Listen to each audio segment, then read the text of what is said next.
በስመ አብ ወወልድ ወመንፈስ ቅዱስ አሐዱ አምላክ አሜን። ኮከበ ክብር መክበበ ሰማዕታት የልዳው ፀሐይና የኢትዮጵያ ገበዝ ተብሎ የሚጠራው ቅዱስ ጊዮርጊስ ማን ነው? ለምንስ በክርስትና ዓለም ይህንን ያህል ክብር ተሰጠው? ዛሬ የዚህን ድል አድራጊ ሰማዕት አስገራሚ የሕይወት ታሪክ፣ 7 ዓመታት የጸናበትን መከራና የተቀበላቸውን 7 አክሊላት በዝርዝር እንመለከታለን። እስከ ቪዲዮ ፍጻሜ አብራችሁን ቆዩ።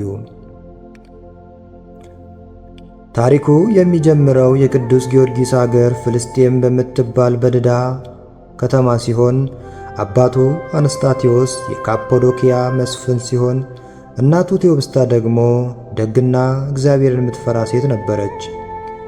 ቅዱስ ጊዮርጊስ ገና በ20 ዓመቱ የአባቱን ሹመት ለመቀበል ሲነሳ ዓለምን የሚያናውጥ ታሪክ እንደሚሠራ ማንም አልገመተውም ነበረ። በዚህች ቀን ቅዱስ ጊዮርጊስ ወደ ዱርያኖስ ዘንድ ሲደርስ ያየው ትዕይንት አስፈሪ ነበረ።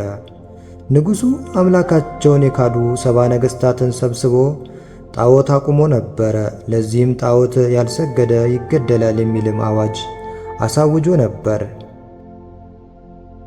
ቅዱስ ጊዮርጊስ ግን እኔ የክርስቶስ ወታደር ነኝ በማለት ምድራዊ ሹመቱን ናቀ። ንብረቱን ሁሉ ለድሆች አከፋፈለ። ባሮቹን ነፃ ወጣ። ንጉሡ በወርቅና በሹመት ሊያባብለው ሞከረ። ጊዮርጊስ ሆይ ሹመትን እጥፍ ድርብ አደርግልሃለሁ፣ በመንግሥቴ 2ኛ ሰው ትሆናለህ አለው። ቅዱስ ጊዮርጊስ ግን አምላኬን ከምክድ ሞቴን እመርጣለሁ በማለት በጽናት መለሰለት። ይህ ውሳኔ ለ7 ዓመታት የሚቆየው የመከራው መጀመሪያ ነበረ። ንጉሡ ተቆጥቶ ጊዮርጊስን ለስቃይ አሳልፎ ሰጠ።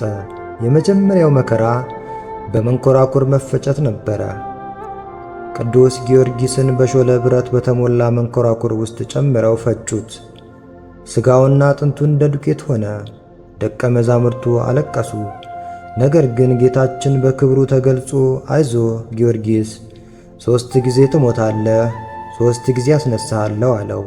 ወዲያውም ጊዮርጊስ ከሞት ተነስቶ በነገሥታቱ ፊት ቆመ። ይህን ያዩ 30,000 ሰዎች አምነው በሰማዕትነት አረፉ።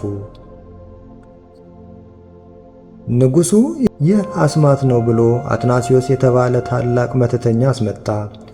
አትናሲዮስ ክፉ መርዝ በጥብጦ ሰጠው። ጊዮርጊስ ግን በመስቀል ምልክት አማትቦ ጠጣው፣ ምንም አልሆነም። መተተኛውም ይህንን ሲያይ የጊዮርጊስ አምላክ እውነተኛ ነው ብሎ አመነና ተሰየፈ። ነገሥታቱ ጊዮርጊስን አምላክ እውነት ከሆነ እነዚህን 7 የደረቁ የእንጨት ወንበሮችን እንዲያብቡ አድርግ አሉት።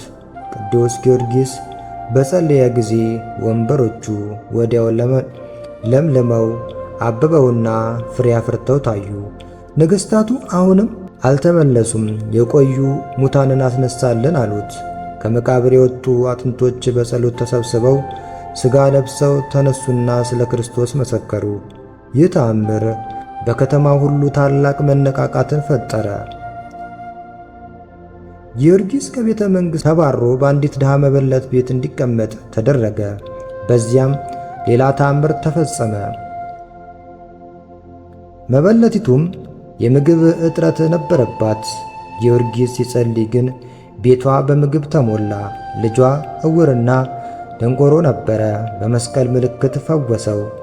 ጊዮርጊስ እኔ አምላክ አይደለሁም የአምላክ ባሪያ ነኝ በማለት በትሕትናው አስተማራት። የንጉሡ ሚስት የጊዮርጊስን ትምህርት በስውር ሰማ ነበረ። ልቧ በክርስቶስ ፍቅር ተነካ። ንጉሡ ይህንን ሲያውቅ በጣም ተቆጥቶ የገዛ ሚስቱንም በመጋዝ እንድትሰነጠቅ አዘዘ። እርሷም ከጊዮርጊስ በፊት የሰማዕትነት አክሊልን ተቀበለች። የመጨረሻው ቀንም ደረሰ። ጊዮርጊስ ለአማልክቶቻችሁ እሰግዳለሁ ብሎ በማሾፍ ወደ ጣዖቱ ቤት ገባ። ቅዱሱ ወደ አጵሎን ጣዖት ቀርቦ በጌታ ስም አዘዘው። በጣዖቱ ውስጥ የነበረው ሰይጣን እየጮኸ ወጣ። ምድርም አፏን ከፍታ ጣዖታቱንና አገልጋዮቻቸውን ዋጠቻቸው። ንጉሡ ሲያፍር ጊዮርጊስ ግን በድል አድራጊነት ቆመ። ሚያዝያ 23 ቀን ጊዮርጊስ አንገቱን ለሰይፍ ሰጠ። ከመሞቱ በፊት ጌታችን ተገለጠለትና ስምህን የጠራውን መታሰቢያን ያደረገውን በስምህ ለችግረኛ የሰጠውን ሁሉ እምርልሃለሁ የሚል ቃል ኪዳን ሰጠው። ጊዮርጊስም በደስታ አንገቱን ሰጠ። ከደሙ ጋር ወተት ፈሰሰ። 7ቱንም የአሸናፊነት አክሊላት ተቀዳጀ። ይህ ታላቅ ሰማዕት ዛሬም ለለመኑት ፈጣን ነው። የሊቀ ሰማዕቱ የቅዱስ ጊዮርጊስ ረድኤትና በረከት በሁላችን ላይ ይደር። ስላዳመጣችሁን እናመሰግናለን። በሰኒ ዘሚካኤል ዩቲዩብ ሰብስክራይብ በማድረግ መንፈሳዊ ትምህርቶችን መከታተል አትርሱ።